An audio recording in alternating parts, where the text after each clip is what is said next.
ചക്കയുടെ സീസൺ തുടങ്ങി. അപ്പോൾ നമ്മളെ ചക്ക കുറച്ചൊക്കെ മൂത്ത് വന്നിട്ടുണ്ട്.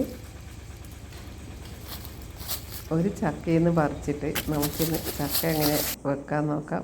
അപ്പോൾ നമ്മുടെ ചക്ക നന്നായി മൂത്തിട്ടുണ്ട്. ഇതിൻ്റെ വിളഞ്ഞറിങ്ങനെ വെള്ളം പോലെ പോകുന്ന സമയത്ത് അത് ചക്ക മൂത്തിട്ടുണ്ടാവുമെന്ന് പറയും. പിന്നെ ഈ ചക്കയുടെ കരുള് ഇങ്ങനെ പരന്ന് നിൽക്കുന്ന ആ സമയവും. അപ്പോൾ ചക്ക ഞാനിങ്ങനെ എടുത്തു കൊണ്ടുവന്നിട്ടുണ്ട്. നമ്മുടെ പഴയ കാലത്ത് എല്ലാവർക്കും ചക്കയൊക്കെ ഭയങ്കര ഇഷ്ടമാണ്. ഇപ്പോൾ ഉള്ള കുട്ടികൾക്കൊന്നും ചക്കയോട് അത്ര വലിയ താല്പര്യമില്ല. എനിക്ക് ഭയങ്കര ഇഷ്ടമാണ് ചക്ക. അപ്പോൾ ഇതാ ചക്ക കൊത്തി മുറിച്ച് ചക്ക സങ്കടത്തോടെ കരയുന്നതാണ് അതിൻ്റെ വിളഞ്ഞറ് എന്നാണ് എല്ലാവരും പറയുക. അപ്പോൾ ആ വിളഞ്ഞറ് ഞാനങ്ങ് ഉപ്പിക്കളയട്ട്, എന്നാലും ചക്കേൻ്റെ സങ്കടം തീരുമോ നോക്കാം നമുക്ക്. നന്നായി മൂത്തിട്ടുണ്ടായിരുന്നു, നമുക്ക് വെക്കാൻ പാകത്തിന്. ഇത് കൊത്തി കഴിഞ്ഞാൽ ഇതെങ്ങനെയാണ് മൂത്തിന് നോക്കാൻ വേണ്ടി നമ്മൾ ആദ്യം തന്നെ ഇതിൻ്റെ ഒരു ചുളയെടുത്തിട്ട് തിന്ന് നോക്കും.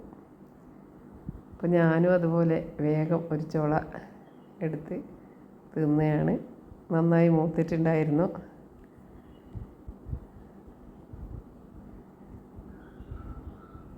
പിന്നെ നമുക്ക് ഈ ചക്ക ഇനി നമുക്ക് പാങ്ങാക്കി എടുക്കണം എന്ന് പറയും.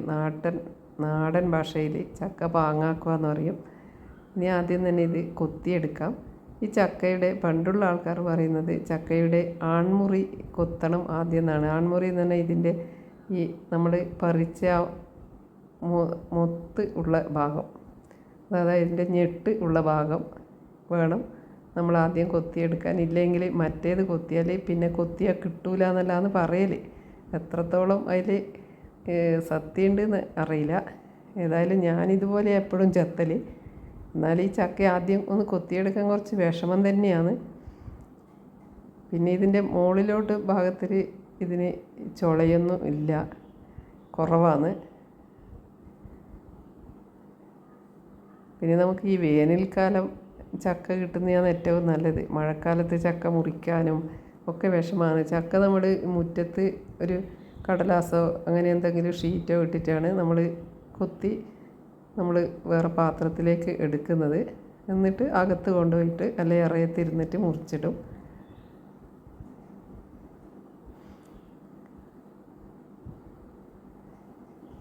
ഇത് നല്ലൊരു വരിക്ക ചക്കയാണ്. പക്ഷേ ആദ്യം തന്നെ നമ്മൾ ചക്ക വെച്ച് തിന്നുമല്ലേ വേണ്ടത്. അപ്പോൾ ഞാൻ ഈ ചക്കയെല്ലാം ചക്ക ചുളയും കുരുവും വേറെ പാത്രത്തിലേക്ക് ആക്കി എടുത്തിട്ടുണ്ട്. ഇനി നമുക്ക് ഈ ചക്കയിൽ നിന്ന് കുറച്ചെടുത്തിട്ട് ഒന്ന് മുറിച്ചിട്ടിട്ട് നമുക്ക് നല്ല ഒരു ചക്ക നമുക്ക് വറുത്തിട്ട് കഴിക്കാൻ വേണ്ടിയിട്ട് നമുക്ക് തയ്യാറാക്കാം. ഞാനിതുപോലെ ചെറിയ ചെറിയ കഷ്ണങ്ങളാക്കി മുറിച്ചിട്ടാണ് ചക്ക വെക്കുന്നത്. ഓരോ നാട്ടിലും ഓരോ ടൈപ്പിലാണ് ചക്ക വെക്കുന്നത്. അങ്ങ് തെക്കോട്ടെല്ലാം ആൾക്കാർ ഇതിൽ തേങ്ങയും ജീരകവും വെളുത്തുള്ളിയൊക്കെ അരച്ച് ചേർത്തിട്ട് ചക്ക ചുള മാത്രം വെക്കുന്നതാണ്. നമ്മുടെ ഇങ്ങോട്ട് കണ്ണൂർ ഭാഗത്തൊക്കെ ചക്ക ചുളയും അതിൻ്റെ കൂടെ തന്നെ കുരുവും ഇട്ട് നമ്മൾ അങ്ങനെയാണ് വെക്കുന്നത്. നമ്മൾ തേങ്ങയൊന്നും ഇത് അരച്ച് ചേർക്കലില്ല. ചില സമയത്ത് ചില ആൾക്കാർ ഇതിൽ വെറുതെ തേങ്ങ ഇട്ട് കൊടുക്കുന്നതാണ്. ഞാൻ അതും ചെയ്യില്ല. ചക്ക അതിൻ്റെ ശരിക്കുള്ള തനത് രുചിയിൽ കഴിക്കണമെങ്കിൽ ഈ ചക്ക ഇതുപോലെ മാത്രം വെക്കണം. ഇതിൻ്റെ കൂടെ അതിൻ്റെ ആവശ്യത്തിനുള്ള കുരുവും ചുണങ്ങ് കളഞ്ഞ് ഇട്ടിട്ട് വേണം വെക്കാൻ.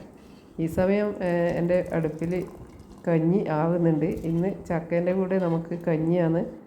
കഞ്ഞി അങ്ങോട്ട് വാങ്ങി വെച്ചതിന് ശേഷം നമുക്ക് ചക്ക വെക്കാനെടുക്കാം. ഞാൻ ആദ്യം കുരു ഇട്ട് കൊടുത്തിട്ടുണ്ട്. ബാക്കി ചക്ക മുറിച്ചിട്ടതും കൂടി ചേർത്ത് കൊടുക്കാം. ഞാൻ മൺചട്ടിയിലാണ് വെക്കുന്നത്. ഒരു പ്രത്യേക രുചിയാണ് നമ്മൾ മൺചട്ടിയിൽ വെച്ചാൽ. പിന്നെ ആവശ്യത്തിന് മഞ്ഞൾ, മുളക്, ഉപ്പ്, പിന്നെ കുരുമുളക് ഒക്കെ ഇട്ട് കൊടുക്കുന്നുണ്ട്. നമ്മുടെ ചക്ക വെക്കുന്ന സമയത്ത് കുരുമുളക് ഇടുന്നത് നല്ലതാണ്.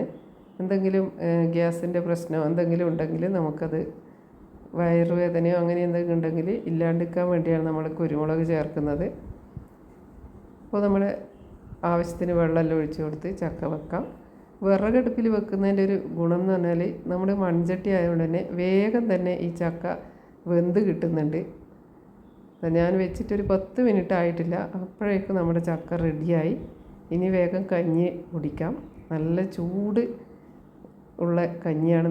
ആവി പോകുന്ന കഞ്ഞി നമുക്ക് പ്ലേറ്റിലേക്ക് എടുക്കാം. ഇതിൻ്റെ കൂടെ ആ ഒരു ചക്കയും കൂടി കഴിക്കുന്ന ഒരു ടേസ്റ്റ് എല്ലാവർക്കും ഇഷ്ടമാണോ? എനിക്ക് ഭയങ്കര ഇഷ്ടമാണ് ഇങ്ങനെ കഴിക്കാൻ. ചക്ക വെറുതെ കഴിക്കാനും ഇഷ്ടമാണ്. എന്നാലും ഈ ചൂട് കാലത്ത് നമുക്ക് കഞ്ഞിയും ചക്കയാണ് ഏറ്റവും ബെസ്റ്റ്. അപ്പോൾ ഉച്ചക്ക് നമുക്ക് ചക്കയും കഞ്ഞിയായിരുന്നു. ഇതിൻ്റെ കൂടെ കുറച്ച് അച്ചാറും കൂടി എടുത്തിട്ടുണ്ട്. ഇനി കഴിക്കട്ടെ.